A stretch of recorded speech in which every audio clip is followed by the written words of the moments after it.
entertainment and business, it all happens here at AeroCity, one of the fastest growing hubs of New Delhi. And we are here to have a conversation on HR tech. Now, did you know that $16 billion was invested in the HR tech space in the last 10 years? Of this, 40% happened in the last 2 years alone. Isn't that exciting? It clearly shows that HR tech is one of the new frontiers as far as enterprises are concerned. And coming closer to home, we have a great ecosystem of HR tech companies here as well. But the key question that they need to ask themselves is, how do they validate their proposition, gain traction, and build scale? I have with me today someone who I regard as one of the rock stars of HR tech, Anurag Malik. You've been kind, Thomas. Anurag is a partner and India leader for work advisory at EY. And I've known him for about 3 years, and I must say that he has this ability to identify rough diamonds in the HR tech space, polish them, and make it sparkle. So tell me, Anurag, what's your secret sauce? Thomas, I don't think I have a secret sauce, but reflecting on last 3 or 4 years of experience, I probably use 3 or 4 principles. Principle number 1 is the idea real? Is the idea solving a practical, real business problem? That's important. Even more important is actually the entrepreneur. You end up investing in the entrepreneur. So the entrepreneur's vision, mission, passion for the idea. Is the entrepreneur brave? Does he have the courage to go through difficult times? Startups will go through difficult times. That's number 2, and even more important than point number 1. Point number 3 is the timing of the idea. I see so many startups that are working with technologies that are almost ahead of their time. Last week itself, I was talking to a founder who wants to do something in blockchain and HR, and I was telling her that, is the idea a little ahead of time? Have you looked at the fact that enabling infrastructure doesn't exist? It may be an awesome idea 2 to 5 years hence, but is it too early? And number 4, being a partner with EY, the fact that EY is a great brand, great customer reach, great distribution reach. What's the compatibility with EY? Is there an opportunity, a synergy opportunity for us to improve our proposition? So 3 or 4 of those. Excellent thoughts, Anurag. And something related to this is, I was reading an article recently which said that, which spoke about failure of startups, including HR tech.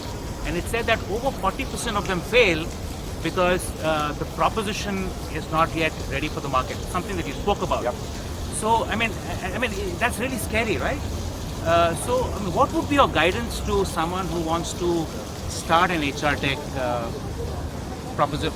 business? There is no science behind it. There are 1 or 2 principles that an entrepreneur may look at. I believe that in HR tech space, the top 3 areas today, the top 3 problem areas that most HR leaders talk about are onboarding, is upskilling, and is employee engagement. There's something very interesting about HR today. The more successful the company, the higher is the transactional work happening there. So more hiring, more onboarding, more exits. Right. Lot of opportunity to look at automations, applying HR tech technologies in terms of improving that. So huge gamut of possibilities there. The other way of looking at it is actually to look at technology inwards. So look at technologies that have got commercialized in other business domains. AI is not a concept anymore. The amount of business propositions that exist in AI today, applying them to HR.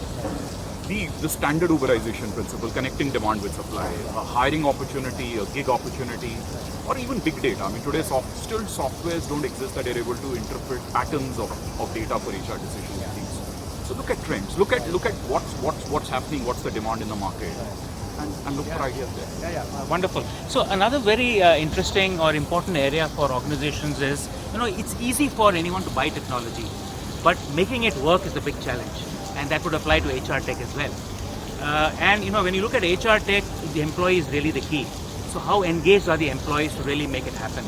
And there was some research that I read recently which said that employees are clearly overwhelmed. Oh, absolutely. Right? So on an average, an employee spends about 25% of the time just reading, checking, and answering emails. Often that. Yeah, and then when you look at cell phones, they spend on an average they would check their phones about 150 times a day, Yep. right? And then it also says that there's an increasing trend where employees feel that it's nearly next to impossible for them to have a super successful career and a balanced, life at home. And there are lots of others that we can list out here. So clearly there's a lot of pressure on employees. So in this scenario, how do you think organizations should go about ensuring that they can engage employees suitably, and therefore, whatever HR tech they've invested in is also extremely well implemented and utilized by everybody? I can't agree more. Adoption is the key, Right. and employee adoption is the biggest challenge. It's not limited to HR tech. It's there across all techs. Right. 3 or 4 standard good change management principles work here. Principle number 1: bite less, bite meaningful. So look at parts of the organization. Look at agile implementations. Look at agile sprints, pilots across certain parts of the organization. What are the improvements that you're seeing, and launch the next sprint. It always works. Number 2 is to have champions, and as many champions as you can have. So identifying people who adopt the technology better, can be advocates, can train others. More the amount of champions, more the positivity you will bring around the idea. Number 3, and importantly, is actually focus on the user. Lot of implementations. Interestingly, even HR tech implementations are business first. What is in it for the user? What's the value for the employee or the user? Extremely critical. And number 4 is listening. Listen to what people are saying as you implement. Dipstick surveys, voice of employees. Identify early on what are the issues in implementation, and calibrate your journey. Standard change management. I think it sort of makes a lot of sense. And finally, something which is close to your heart, which is this entire subject of upskilling and reskilling. And clearly it's plaguing corporate leaders today, because as we all know, many jobs that are today will not exist tomorrow. There are so many emerging jobs and skills coming up as well. So this is a real problem, right? So I'm sure, we'd like to get some pro bono advice from you today to understand what should organizations actually do to deal with this dilemma. Upskilling is one of the top 3 problems that CHROs, business leaders, are dealing with today. EY and NASSCOM did a study called Future of Jobs in India last year, which was specifically focused on India, which predicted that across sectors, 20 to 65% of the roles, 1/3 to 2/3 of all roles, will require a dramatically different skill set in just the next 2 to 3 years. So that's the size of the problem. Okay. HR technology has a phenomenal role. HR technology has a phenomenal role to be able to solve it at scale. 2 or 3 quick learnings for HR tech entrepreneurs who are interested. I think there are 3 things that are important. Number 1 is, what's the skill mix of the future? Having some kind of an engine that is able to calibrate what's the skill mix 2 to 3 years from now. What will be the basis for skilling? Number 2 is some kind of an assessment engine, that can be used for employee assessing their capabilities against those desired skills. And number 3, personalization.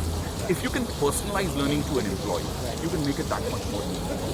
So in any HR tech that solves these things, I think has a huge potential. So great, fabulous thoughts and views, Anurag. Thank you so much. Pleasure. It was wonderful having a conversation with you. Pleasure's all mine. Thank you so much. And keep watching HR2Tech.com.